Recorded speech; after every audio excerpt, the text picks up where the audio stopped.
আজকে তোমাদের দশম শ্রেণীর কোর্সে দেখি দ্বিগুণ শ্রেণীর সরল সূত্রাংশ অঙ্ক করে দেখানো হবে। সরল সূত্রাংশ অঙ্ক করার জন্য কতগুলো সূত্র আছে, যে সূত্রগুলো তোমরা যদি ঠিকমতো মনে রাখতে পারো এবং ঠিকমতো যদি সাজিয়ে গুছিয়ে করতে পারো, তাহলে তোমাদের এই সরল সূত্রাংশ অঙ্ক যে কোনো অঙ্ক যেভাবেই দেখ না কেন তোমরা অতি সহজেই বার করে নিতে পারবে। সেই সরল সূত্রাংশ অঙ্কের জন্য যে সূত্রগুলো দরকার সেগুলো আমি একটু এখানে দেখিয়ে দিচ্ছি। একটা সূত্র মুখস্থ রাখলে ঠিকমতো হবে, যদি তোমরা বুঝতে পারো তাহলে তোমাদের সব সূত্র মনে রাখার দরকার হবে না। একটা সূত্র ঠিকমতো জানতে হবে তোমাদেরকে। এখানে দেখিয়ে দিচ্ছি আমি সেগুলো কি কি। আমাকে সরল সুদ কষার জন্য যেগুলো জানতে হবে সেটা হচ্ছে আগে আসল। আসল মানে পি অর্থাৎ প্রিন্সিপাল। সুদ অর্থাৎ আই, ইন্টারেস্ট। আর আর বলতে সুদের হার, বার্ষিক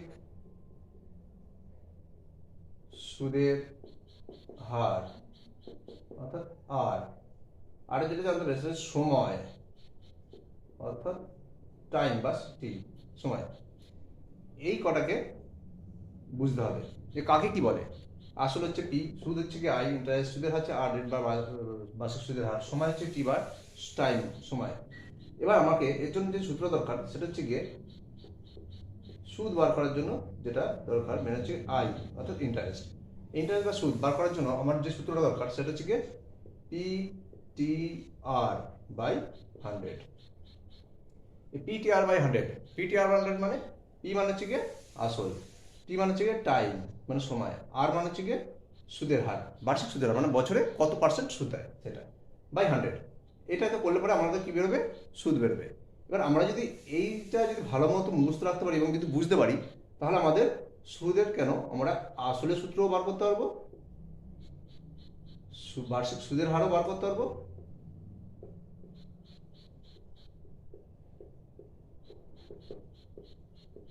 আসল মানে পি বার করতে পারবো, সুদের হার মানে আর বার করতে পারবো, এবং সময় অর্থাৎ টি এটাও বার করতে পারবো। কিভাবে বার করবো এটা দেখি। আসল মানে পি, আমি এটা একটু এখানটা দেখাই।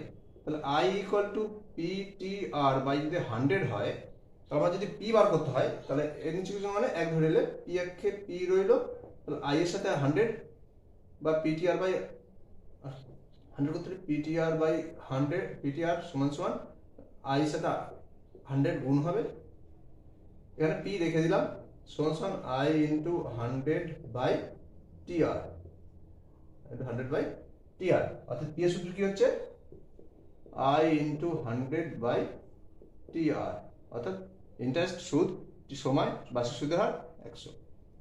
বার্ষিক সুদের হারের ক্ষেত্রে ঠিক আমি এটা দিয়েই বার করবো। দেখো I equal to P T R by 100, তাহলে এর নিচে মানে এক ধরে নিলে পি টি আর সমান সমান আই ইন্টু 100। তাহলে আমি এবার কি বার করছি, আর বার করছি, তাহলে আরটা রেখে দেবো, আর সমান সমান আই ইন্টু 100 বাই পিটি হলো। তাহলে আর এর সূত্র কি হলো আই ইন্টু 100 বাই পিটি।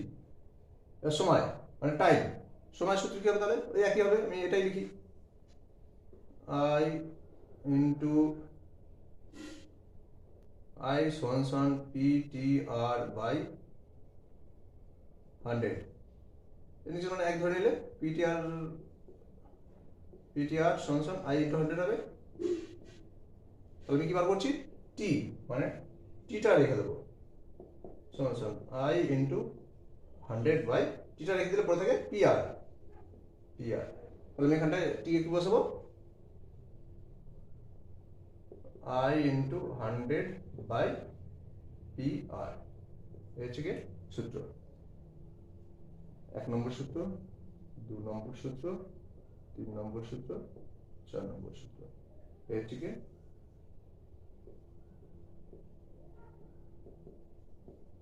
সূত্র। এই চারটাকে তোমাদেরকে মনে রাখতে হবে। তবে মেন ইম্পর্টেন্ট হচ্ছে কি এই একটাই, এই একটাকে যদি তোমরা ভালো মতো মনে রাখতে পারো, তোমরা এই একটা দিয়েই সব সূত্রই এমনি বার করে নিতে পারবে, যদি একটা যদি বুঝতে পারো ঠিক মতো। ঠিক আছে, তাহলে এবার আমি অঙ্কতে ঢুকি। এই সূত্র দিয়ে এবার আমি এই অঙ্কটা করবো। ফার্স্ট আমাকে কি করতে হবে, এখান থেকে আমাকে এই জিনিসগুলো খুঁজে বার করে নিতে হবে। দেখি আমি এটা মুছে দিলাম।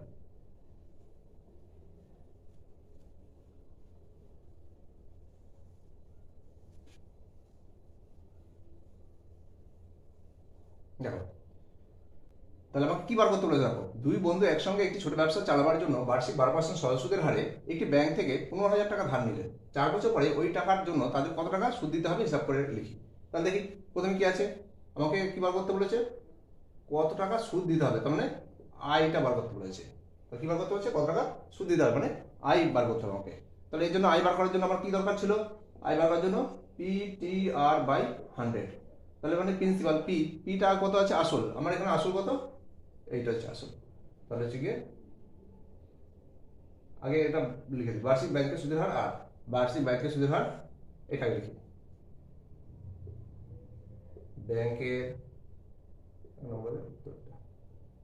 ব্যাংকের বার্ষিক সুদের হার আর সমান 12%। ঠিক আছে, তারপরে কি আসল, আসল মানে পি সমান কত আছে, 15,000 টাকা। ঠিক আছে, এরপরে কি আছে, বার্ষিক সুদের হার, সময়টা কত আছে, 4 বছর, সময় মানে টি সমান 4 বছর। হলো, এবার কি করতে হচ্ছে, কত টাকা সুদ দিতে হবে, তাহলে সুদ বার করতে বলেছে, অতএব সুদ অর্থাৎ আই সমান PTR/100। তাহলে PTR/100 মানে হচ্ছে পি মানে হচ্ছে আসল, বুঝতে পেলে, আসল হচ্ছে 15,000 টাকা, ইন্টু টি টাইম হচ্ছে 4 বছর, আর হচ্ছে সুদের হার কোথায় হলো 12% মানে 12/% মানে 100, অর্থাৎ এই 100 টাকা। বুঝছি, কার্ডি করি, কার্ডি করারও একদম সহজ উপায় দেবো। এদিকে যদি শূন্য আর এদিকে শূন্য যদি মিল থাকে, যতগুলো শূন্য মিল থাকবে ততগুলো শূন্য আমরা কেটে দেবো। তাহলে এই একটা শূন্যের সাথে এই একটা শূন্য কাটবো, এই একটা শূন্যের সাথে এই একটা শূন্য কাটবো, তাহলে নিচে কিছু রইলো না, উপরের গুলো গুণ করে দিই। 15 দিয়ে 4 গুণ করলে 4×15 60। তোমরা যদি নাম গুণ করতে পারো 4×15 60, তার মানে 60 আর এখানে একটা শূন্য রয়েছে, এর সাথে 12 গুণ, 12 গুণ করলে 6×12 72, পেছনে দুটো শূন্য, তাহলে কত হলো 7200 এত টাকা। আচ্ছা, তাহলে উত্তর কি লিখবে, কি দিয়েছে, যেন তাদের কত টাকা সুদ দিতে হবে, অর্থাৎ তাদের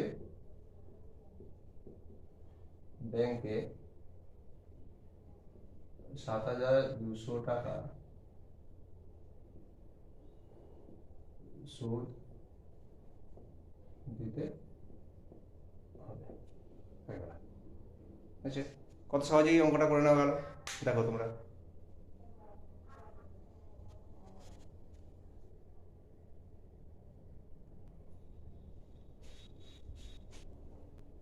দেখো তোমার দ্বিতীয় অঙ্ক কি বলেছে, 2005 সালের 1 জানুয়ারি থেকে 27 মে পর্যন্ত বার্ষিক 6% সরল সুদের হারে 2,000 টাকার সুদ কত হবে। তাহলে দেখো আমাদের আগের অঙ্কটা যেভাবে করেছি সেম ভাবেই আছে, খালি একটু আলাদা দেওয়া আছে, কি আলাদা আমি বার করে দিচ্ছি। বলছে 2,000 কত টাকা, সুদ কত হবে, সুদ কত হবে মানে আই মানে ইন্টারেস্ট বার করতে হবে, মানে আমার এই সূত্রতেই অঙ্ক হবে। তাহলে আই মানে ইন্টারেস্ট মানে সুদ কত হবে, দেখি কিভাবে বার করবো। আমি আগের অঙ্কতে যেভাবে করেছি ঠিক সেইভাবেই আমরা করবো। দেখি প্রথমে কি বলেছে, ব্যাংকের বার্ষিক সুদ, ব্যাংকের বার্ষিক সুদের হার, সুদের হার কত 6%, সুদের হার মানে আর সমান 6%। তারপরে কি হয়েছে, আসল মানে পি সমান আমার কত দেওয়া আছে 2,000 টাকা। এবার কি বলেছে, সময় বার করতে হবে, একটা সময় মানে টি, সময়টা বার করার জন্য আমার কি টাইম দিয়েছে, 1 জানুয়ারি থেকে 27 মে পর্যন্ত। তার 1 জানুয়ারি থেকে 27 মে, এবার আমার তো এখানে কোনো মাস বা বছর কিছুই তো উল্লেখ করা নেই, আমাকে এখান থেকে দিন বছর বা যা হোক কিছু একটা বার করে নিতে হবে। আমি দেখি ওই সাইডে রাখে দেখাচ্ছি, জানুয়ারি মাসটা আমি দেখাচ্ছি, জানুয়ারি,